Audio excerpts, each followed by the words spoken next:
चंडाला प्रतिहतरयो यस्य प्रेम प्रवाहो लोकातीतो प्यहन जहो लोककल्याणार्थं त्रैलोक्येऽप्य प्रतिमा महिमा जानकी प्राण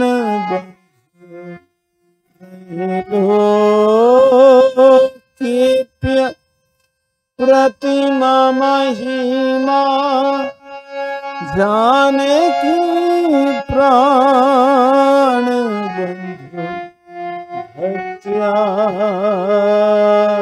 ज्ञान मृत वर बपो सुतया हीरा भक्त्या ज्ञान मृत वर बपो सुतया हीरा। सबसे पहले भगवान श्री राम कृष्ण, माँ शारदा देवी, स्वामी विवेकानंद, भगवान श्री रामचंद्र के चरणों में प्रणाम निवेदन करता हूँ। यहाँ के बड़े महाराज परम पूज्य श्रीमद स्वामी निखिलेश्वर जी महाराज, यहाँ के सन्यासी ब्रह्मचारी और आप सभी के चरणों में प्रणाम निवेदन करता हूँ, क्योंकि आपके सभी के हृदय में भगवान श्री रामचंद्र और माँ जानकी विराजमान। रामचरितमानस में कहते सिया राम मैं सब जग जानी, करहु प्रणाम झूरी जुग पानी। हम सब मिलकर राम संकीर्तन करेंगे।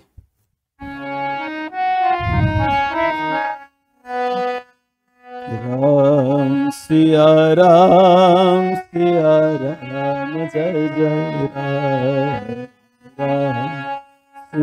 राम, सिया राम जय जय। हो मंगल भवन अमंगल हारी,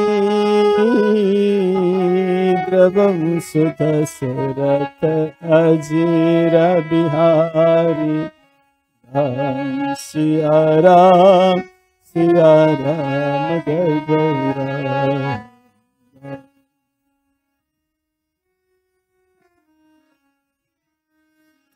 हो जनक सुता जग जननी जानकी, अतिशय प्रिय करुणा निधान की। सिया राम जय जय राम। हो ताके जुगपद कमल मनावू, जाश कृपा निर्मल मति पावू।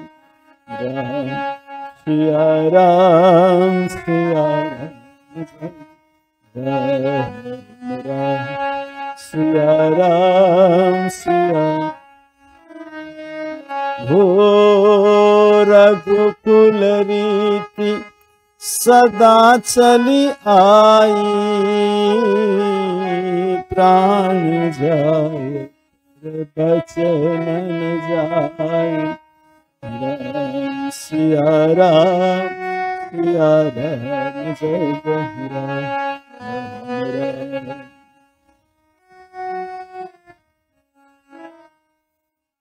हो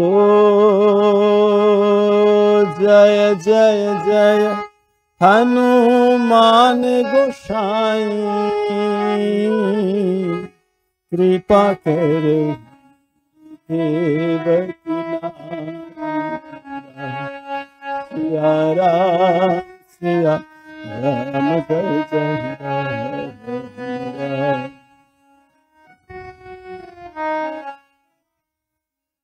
हो सिया राम मैं सब जग जानी,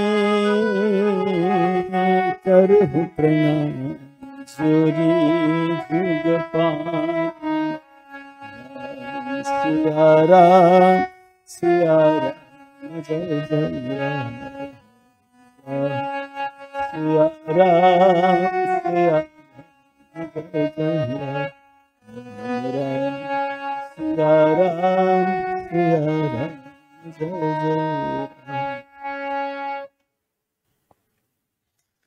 हम चर्चा कर रहे थे मनु शत्रुपा। मनु शत्रुपा ने बहुत तपस्या की, भगवान का दर्शन हुआ। भगवान के पास उन्हें मांगा कि आपके समान पुत्र चाहिए। भगवान ने कहा कि मेरे समान ये जगत में कोई नहीं है, मुझे आना पड़ेगा। हमने चर्चा की थी जैसे मनु ने तपस्या की थी, मनु राजा ने, वैसे खुदीराम जी ने सत्य है कलयुग की तपस्या, सत्य की तपस्या की, तो भगवान उनके घर आ गए। देखिए भगवान को बुलाना नहीं पड़ा, भगवान ने स्वयं कहा मैं आऊंगा। एक बात है, तुलसीदास जी ने भगवान से कहा कि प्रभु ये जो हजार हजार पापी तापी मनुष्य है ना, आप सबको एक साथ पाना चाहते, आप कुछ उपाय बता दीजिए। भगवान ने कहा तुलसी तुम तो बहुत ज्ञानी पंडित हो, एक साथ मुझे कोई नहीं पा सकता। देखो जो जैसे साधना करेगा वैसे पाएगा, ये साधना की सीढ़ी है। किसी को 10 साल 20 साल 50 साल, किसी को 1 जन्म 2 जन्म, कितना जन्म लग सकता है, एक साथ तो पाने। ये साधना की सीढ़ी, जैसे ऊपर उठेंगे वैसे मुझे पा लेंगे। तुलसीदास ने कहा प्रभु मैंने एक प्रश्न पूछा, आप उनका उत्तर नहीं दे पा रहे। भगवान ने कहा कि देख तुलसी, ये प्रश्न का उत्तर बहुत कठिन। तुलसीदास जी ने कहा प्रभु ये उत्तर मैं जानता हूं, तो तुम बता दे।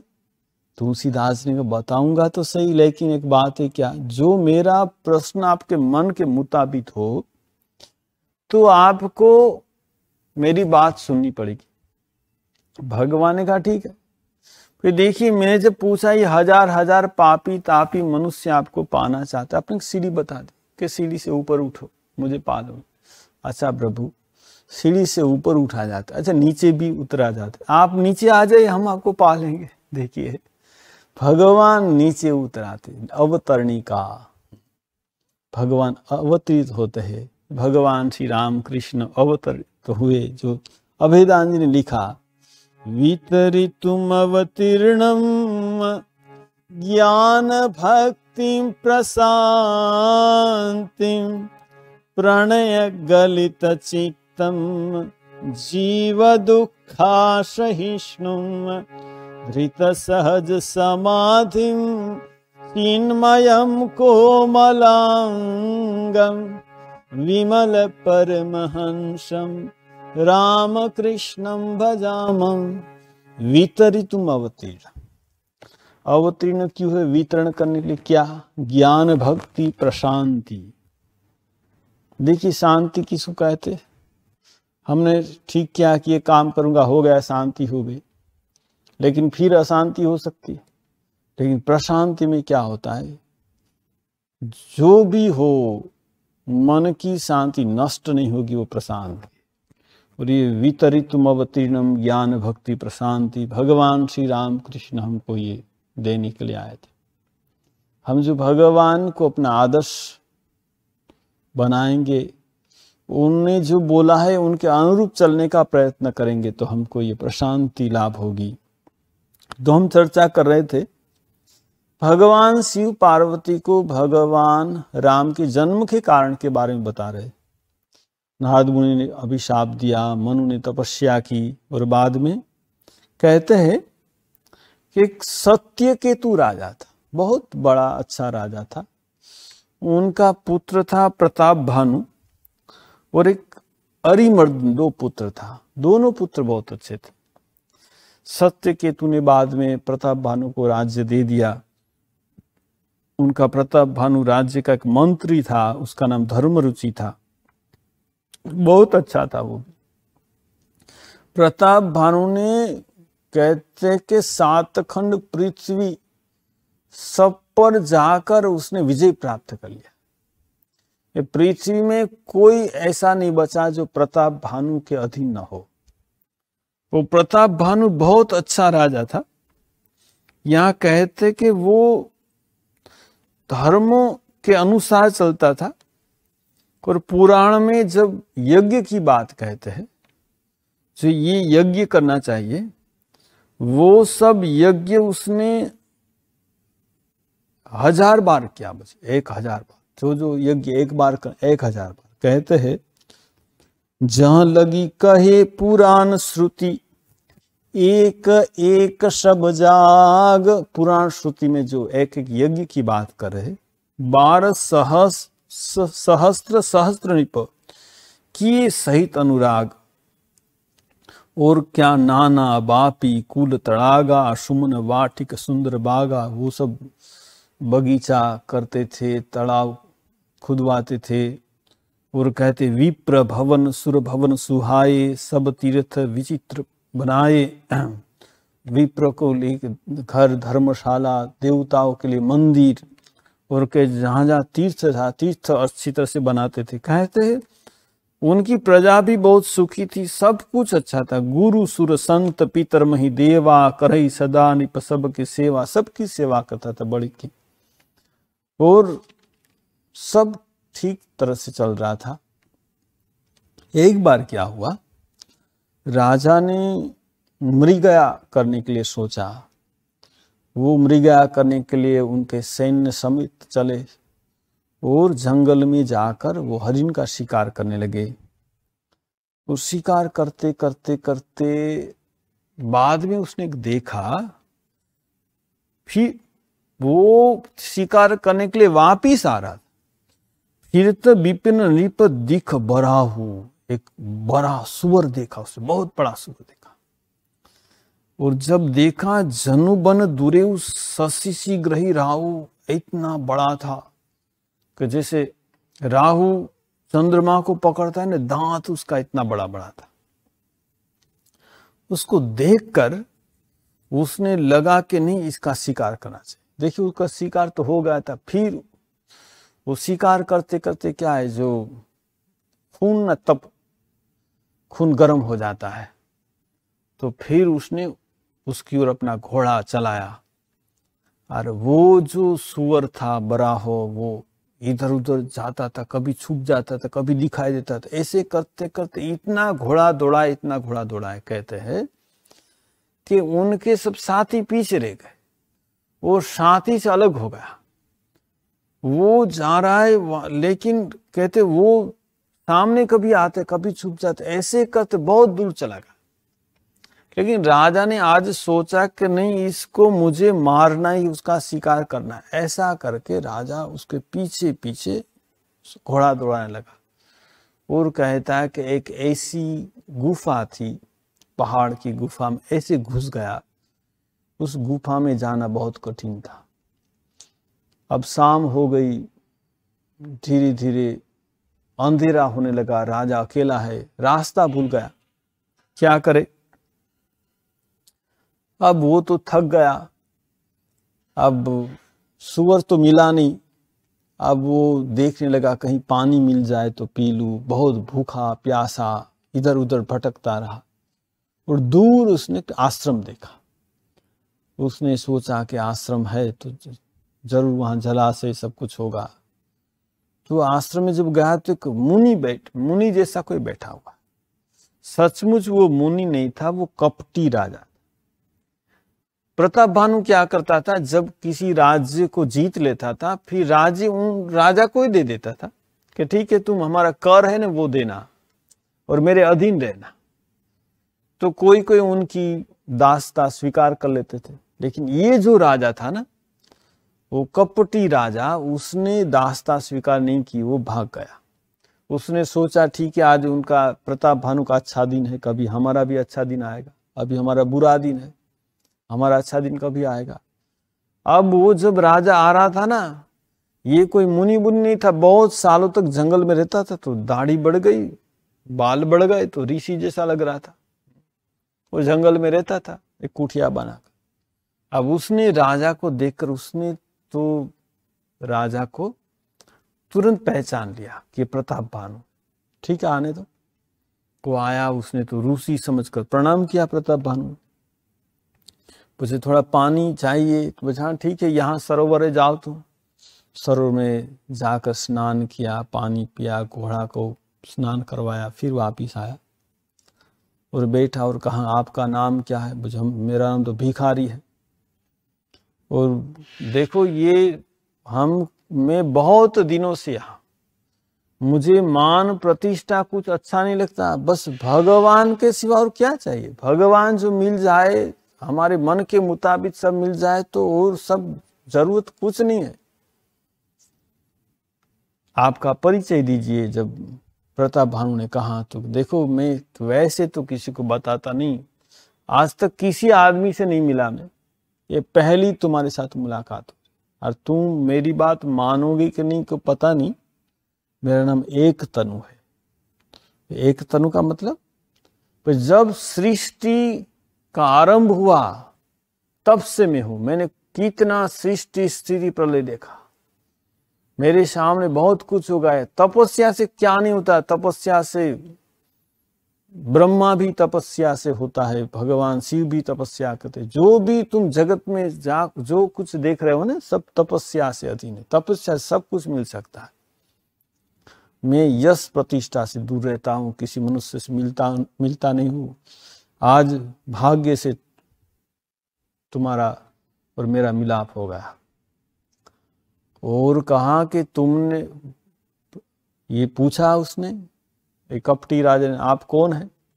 उसने कहा कि अपना परिचय नहीं दिया। प्रताप भानु ने कहा मैं प्रताप भानु का मंत्री हूं, ऐसा कहा। यहां कपटी मुनि ने कहा कि देखो मैं सब कुछ जानता हूं, तुम सत्य केतु राजा के पुत्र प्रताप भानु हो।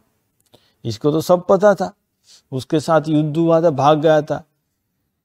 मैं सब कुछ जानता हूं। और जब प्रताप भानु ने देखा अरे ये तो मेरे बारे में सब कुछ जानता है, देखो तुमने बहुत अच्छा किया झूठ बोलकर, क्योंकि राजा को अपना परिचय नहीं देना चाहिए। मैं इससे बहुत प्रसन्न हुआ। देखिए कोई ऋषि मुनि कहे तुम्हें झूठ बोलकर अच्छा किया तो गोलमाल है, लेकिन राजा ने देखा कर ये तो सब बोल दे रहा है, तुमको क्या चाहिए, तुमको जो चाहे मैं तुमको दे सकता हूं। कुछ नहीं उसके पास, लेकिन देखिए बड़ी बड़ी बात करता है। तो राजा ने तो छोटा झूठ बोला, इसने तो इतना बड़ा बोल दिया कि राजा तो उनके वश में आ गया। राजा ने जब सोचा कि अच्छा ये देखिए इतने कल्प से ये जी रहे हैं, बहुत बार सृष्टि स्थिति संहार हो गया, इसका तो नाश नहीं हुआ, तो मेरा भी ऐसा हो जाए। राजा ने कहा कि जो मैं भी चाहता हूं, क्या चाहता हूं, मैं चाहता हूं कि मैं भी वृद्ध न हो, जरा मरण दुख रहित तनु समर जीते जनिको। मेरा जो ये शरीर है न, ये वृद्ध न हो, मेरी मृत्यु न हो, कभी दुख न आए। देखिए ये सब कभी हो ही नहीं सकता, लेकिन राजा ने सोचा जो मिल जाए तो बहुत अच्छा। वो समर जीते जनिको, मुझे कोई युद्ध में परास्त न कर सके। एक छत्र रिपुहीन मही, ये पूरी पृथ्वी का मैं ही राजा रहूं, मेरे अधीन सब रहे। और राज कल्प सतो, 100 कल्प तक मैं राजा बनते रहूं। इसमें बोला तथास्तु हो जाएगा। देखिए ऐसे सब होते हैं, हो जाएगा कोई बात। लेकिन एक बात है, क्या बात है?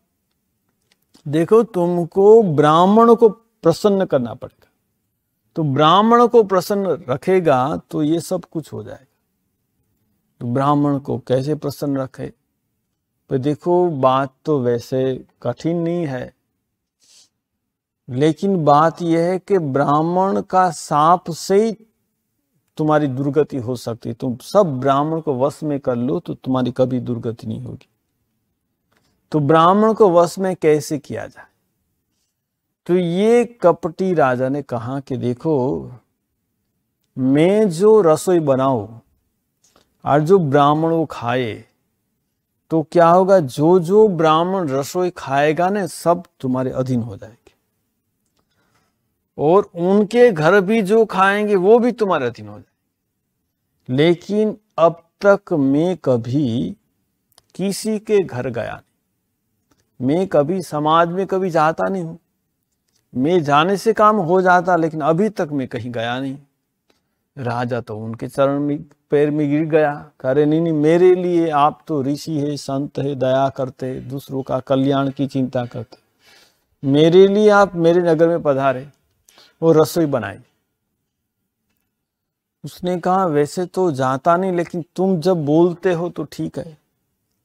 तो सुनो, मैं 3 दिन के बाद तुम्हारे नगर में आऊंगा, इस शरीर में नहीं आऊंगा, मैं तुम्हारा जो रसोई करता है ना, रसोया, उनका रूप लेकर मैं आऊंगा, और तुमसे मैं बताऊंगा तो मैं रसोई बनाऊंगा। तुम रोज 1 लाख ब्राह्मण को निमंत्रण करो, अच्छी अच्छी रसोई बनाकर खिलाएंगे, और वो 1 साल तक तुम खिलाएगा तो सब ब्राह्मण तुम्हारे वशीभूत हो जाएंगे, उनके घर में जो खाएंगे वो भी वशीभूत हो जाएंगे।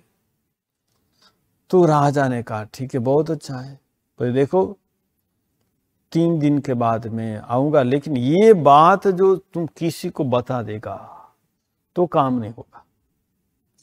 राजा ने कहा ठीक है, मैं किसी को नहीं बताऊंगा, ये बात किसी को मत बताना, ये बात को गुप्त रखना। ठीक है, तुम सो जाओ, तुमको हम घर पहुंचा देंगे। वैसे कहा तो राजा सो गया। अब क्या हुआ, ये जो सुअर था वराह, वो कालकेतु राक्षस था, उनके 100 लड़के और 10 भाई को प्रताप भानु ने मार डाला था। वो सब राक्षस थे और बहुत देवता और ब्राह्मण को बहुत सताते थे, इसीलिए प्रताप भानु ने सबको मार दिया। तो कालकेतु का वो दुश्मन है, कालकेतु मायावी था, तो बहुत प्रकार के रूप धारण कर सकता था। उसने ये सुअर का रूप लेकर राजा को यहां ले आया। अब वो जब राजा सो गया तो कालकेतु राक्षस आया कपटी मुनि के पास। कपटी मुनि ने कहा कि देखो काम हो गया, कोई बात नहीं, तुम एक काम करो, ये सुबह होते ही ये राजा को तुम उनके नगर में पहुंचा दो, उनके घोड़े को भी पहुंचा दो, और 3 दिन के बाद तुमको क्या करना है, उनके जो रसोया है ना उसको चुरा लो, और तुम रसोया का रूप लेकर जाओ, और ऐसी रसोई बनाओ, रसोई में पशु का मांस, ब्राह्मण का मांस करके सब ब्राह्मण को खिलाओ, और बाद में फिर आकाशवाणी करो, तो ब्राह्मण लोग साप दे देंगे, वो नष्ट हो जाएगा। अब यहाँ तो बेचारा के कुछ पता नहीं, वो तो सो रहा था। कालकेतु ने उसको उठाकर सुबह में देखा तो रानी के पास सो रहा है। अरे मुझे ऐसा गुरु मिल गया, देखो मैं जंगल में था, जंगल से मुझे यहाँ पहुंचा दिया। सचमुच मेरा गुरु बड़ा महान है। उसने तो रात में देखा कि अभी जो मैं सुबह में मेरी पत्नी देखेगी रानी की कहाँ से आ गया तो क्या बोलूंगा।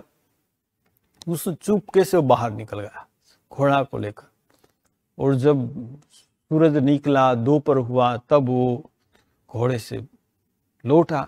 अब सब लोग तो बहुत चिंता कर रहे थे कि राजा का क्या हुआ, वो तो गया तो शिकार करने के लिए, लेकिन तो वापिस नहीं आया। अब दूसरे दिन वापिस आया तो बहुत बड़ा स्वागत हुआ कि राजा आ गए, राजा आ गए, बहुत बहुत बड़ा उत्सव हुआ।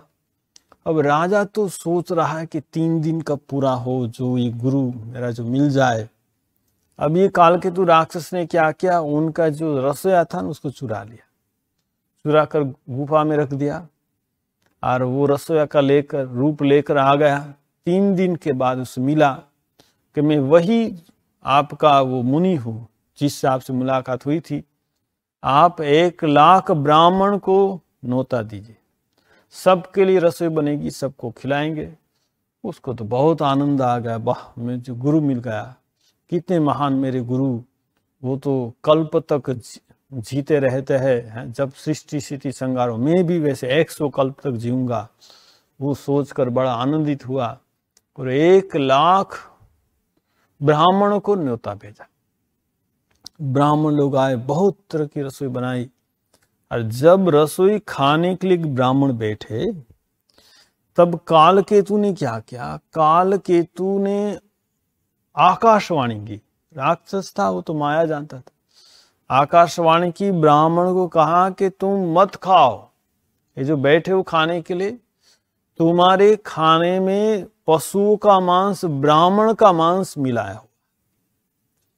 जब ऐसा सुना, ब्राह्मण कुपित हो गए। उसने देखा रसोई घर में, वहां तो हड्डी पड़ी हुई थी पशुओं की, ब्राह्मणों की हड्डी। उसने देखा, अरे रे, ये तो हमको नष्ट करना चाहता है। ब्राह्मणों ने उसे अभिशाप देगा, तुम राक्षस बन जाओ, तुम्हारे घर में कोई पानी देने वाला नहीं रहेगा, सब तुम लोग मर जाओ, तुम लोग ने हमको नष्ट करना चाहा। प्रताप भानु कुछ समझ नहीं पा रहा है, क्या हो गया? अरे वो तो ऐसे खड़ा है। जब ब्राह्मण ने शाप दे दिया, तब फिर देवताओं ने आकाशवाणी की, ब्राह्मण को कहा कि तुम लोगों ने जो शाप दिया ना, वो अच्छा नहीं किया, क्योंकि इसमें प्रताप भानु का कोई दोष नहीं है। तब ब्राह्मणों ने प्रताप भानु को पूछा।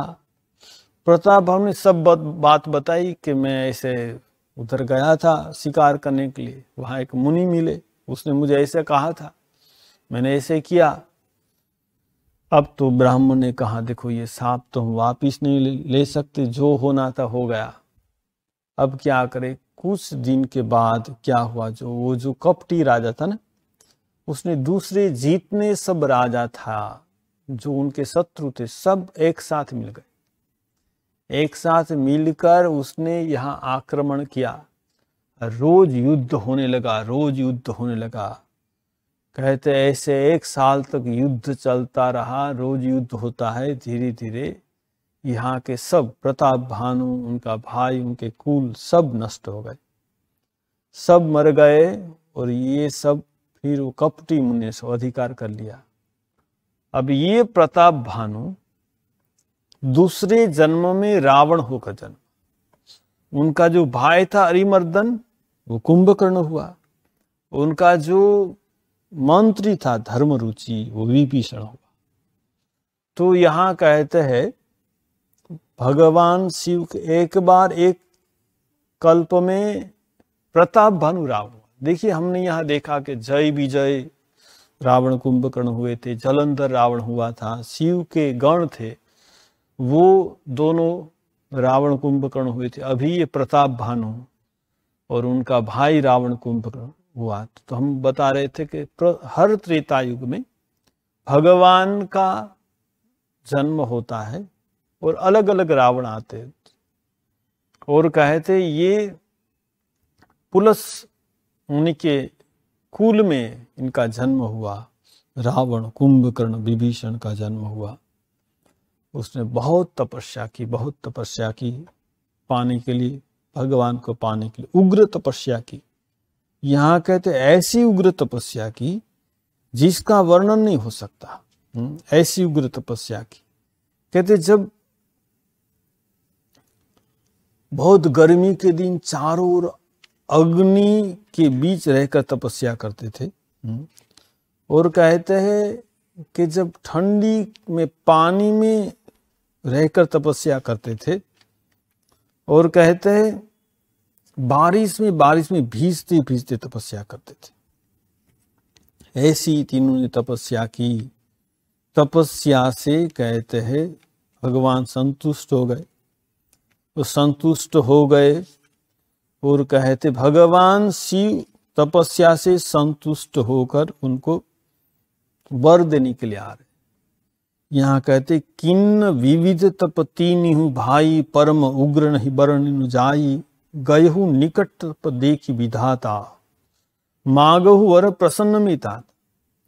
जब भगवान शिव आ रहे थे तो ब्रह्मा ने कहा रुके रुके मैं भी आपके साथ जाऊंगा, क्योंकि भगवान शिव का क्या है, कभी किसको कैसा वर दे देते हैं पता नहीं।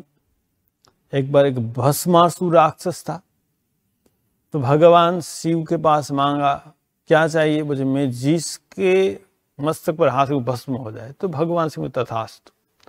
अभी भस्मासुर ने कहा देखिए आपने तो मुझे ये जो वर दिया ना, जिसके हाथ पर माथे पर हाथ रखूं तो भस्म हो जाए, तो हाँ होगा। कुछ मुझे वो परीक्षा करना है तो करो।